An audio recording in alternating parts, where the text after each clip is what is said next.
मुनीश्वरों, यदि आप पहले मिलते हे मुनीश्वरों, यदि आप पहले मिलते तो मैं आपका उपदेश सिर माथे रख कर सुनती, परंतु अब तो मैं अपना जन्म शिव जी के लिए हार चुकी। फिर गुण दोषों का विचार कौन करे?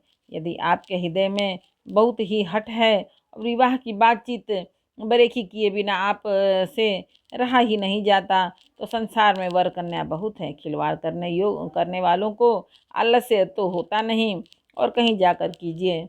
मेरा तो करोड़ों जन्मों तक यही हट रहेगा कि या तो शिव जी को वरूंगी, नहीं तो कुमारी ही रहूंगी। स्वयं शिव जी 100 बार कहें तो भी नारद जी के उपदेश को न छोड़ूंगी। जगत जननी पार्वती ने फिर कहा कि मैं आपके पैरों पड़ती हूँ, आप अपने घर जाइए, बहुत देर हो गई। शिव जी में पार्वती का ऐसा प्रेम देखकर ज्ञानी मुनि बोले, हे जगत जननी, हे भवानी, आपकी जय हो, जय हो। आप माया हैं और शिव जी भगवान, आप दोनों समस्त जगत के माता पिता हैं। यह कहकर मुनि पार्वती के चरणों में सिर नवाकर चल दिए। उनके शरीर बार बार पुलकित हो रहे थे। मुनियों ने जाकर हिमवान को पार्वती के पास भेजा और वे विनती करके उसको घर ले आए। फिर सप्तऋषियों ने शिव जी के पास जाकर उनको पार्वती जी की सारी कथा सुनाई। पार्वती जी का प्रेम सुनते ही शिव जी आनंद मग्न हो गए। सप्तऋषि प्रसन्न होकर अपने घर ब्रह्मलोक को चले गए। तब सुजान शिव जी मन को स्थिर करके श्री रघुनाथ जी का ध्यान करने लगे। उसी समय तारक नाम का असुर हुआ, जिसकी भुजाओं का बल, प्रताप और तेज बहुत बड़ा था। उसने सब लोक और देवपालों को जीत लिया।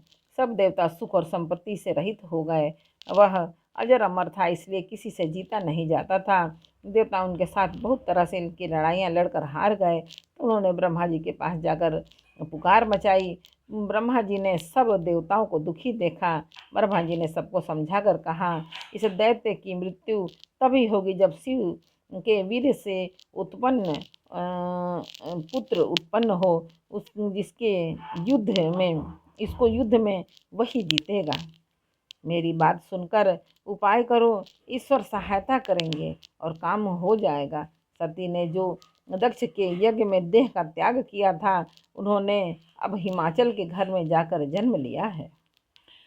उन्होंने शिव जी को पति बनाने के लिए तप किया है। इधर शिव जी सब छोड़ छाड़ कर समाधि लगा बैठे हैं। यद्यपि है तो बड़े ही असमंजस की बात, तथापि मेरी एक बात सुनो। तुम जाकर कामदेव को शिव जी के पास भेजो। वह शिव जी के मन में क्षोभ उत्पन्न करें, उनकी समाधि भंग करें। तब वह जाकर शिव जी के चरणों में सिर रख देंगे और जबरदस्ती उन्हें राजी करके विवाह करा देंगे। इस प्रकार से भले ही देवताओं का हित हो और तो कोई उपाय नहीं। सबने कहा, यह सम्मति बहुत अच्छी है। फिर देवताओं ने बड़े प्रेम से स्तुति की और तब विषम 5 बाण धारण करने वाला और मछली के चिन्ह युक्त ध्वजा वाला कामदेव प्रकट हुआ।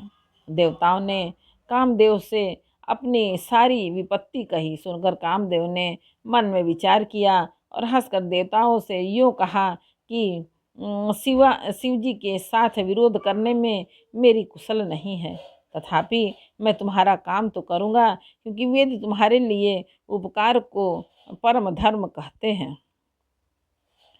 यद्यपि तुम्हारा काम हो, क्योंकि वेद दूसरे के उपकार को परम धर्म कहते हैं।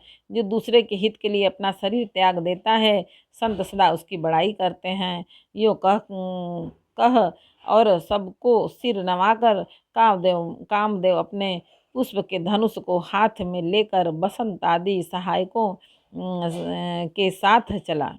चलते समय कामदेव के हृदय में ऐसा विचार किया कि शिव जी के साथ विरोध करने में मेरा मरण निश्चित है। तब उसने अपना प्रभाव फैलाया और समस्त संसार को अपने वश में कर लिया। जिस समय उस मछली के चिन्ह की ध्वजा वाले कामदेव ने कोप किया, उस समय क्षण भर में ही वेदों की सारी मर्यादा मिट गई। ब्रह्मचर्य, नियम, नाना प्रकार के संयम, धीरज, धर्म, ज्ञान, विज्ञान, सदाचार, जप, योग, वैराग्य आदि विवेक की सारी सेना डरकर भाग गई। विवेक अपने सहायकों सहित भाग गया। उसके योद्धा रणभूमि से पीठ दिखा गए।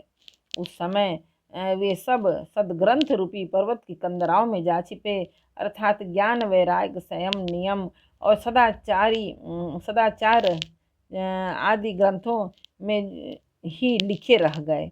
उनका आचरण छूट गया। सारे जगत में खलबली मच गई और सब कहने लगे कि हे विधाता, अब क्या होने वाला है? हमारी रक्षा कौन करेगा? ऐसा दो सिर वाला कौन है जिसके लिए रति के पति कामदेव ने कोप करके हाथ में धनुष बाण उठाया है? जगत में स्त्री पुरुष संज्ञा वाले जितने चराचर प्राणी थे तो सब अपनी मर्यादा छोड़कर काम के वश हो गए। सबके हृदय में काम की इच्छा हो गई। लताओं बेलों को देखकर वृक्षों की डालियां झुकने लगी। नदियां उमड़ उमड़ कर समुद्र की ओर दौड़ी। ताल तलैया भी आपस में संगम करने मिलने जुलने लगे। जब जड़ वृक्ष नदी आदि की यह दशा कही गई, तब चेतन जीवों की करनी कौन कह सकता है? आकाश, जल और पृथ्वी पर विचरने वाले सारे पशु पक्षी अपने संयोग का समय भुलाकर काम के वश हो गए। सब लोग कामांध होकर व्याकुल हो गए। चकवा चकवी रात दिन नहीं देखते। देव, दैत्य, मनुष्य, किन्नर, सर्प, प्रेत, पिशाच, भूत, बेताल ये तो सदा ही काम के गुलाम हैं। यह समझकर मैंने इनकी दशा का वर्णन नहीं किया। सिद्ध, विरक्त, महामुनि और महान योगी भी काम के वश होकर योग रहित या स्त्री के विरही हो गए। जब वो योगीश्वर और तपस्वी भी काम के वश हो गए, तब पामर मनुष्यों को कौन कहे? जो समस्त चराचर जगत को ब्रह्ममय देखते थे, वे अब उसे स्त्री में देखने लगे। स्त्रियां सारे संसार को पुरुष में देखने लगीं और पुरुष उसे स्त्री में देखने लगे। 2 घड़ी तक सारे ब्रह्मांड के अंदर कामदेव का रचा हुआ यह कौतुक तमाशा रहा। किसी ने भी हृदय में धैर्य नहीं धारण किया। कामदेव ने सबके मन को हर लिए। श्री रघुनाथ जी ने जिनकी रक्षा की, केवल वे ही उस समय बचे रहे। एक बार बोलो रामायण मैया की जय। बालकांड का 5वां समर्पयामि भगवान। जय श्री राम। जानकी पुत्र जय।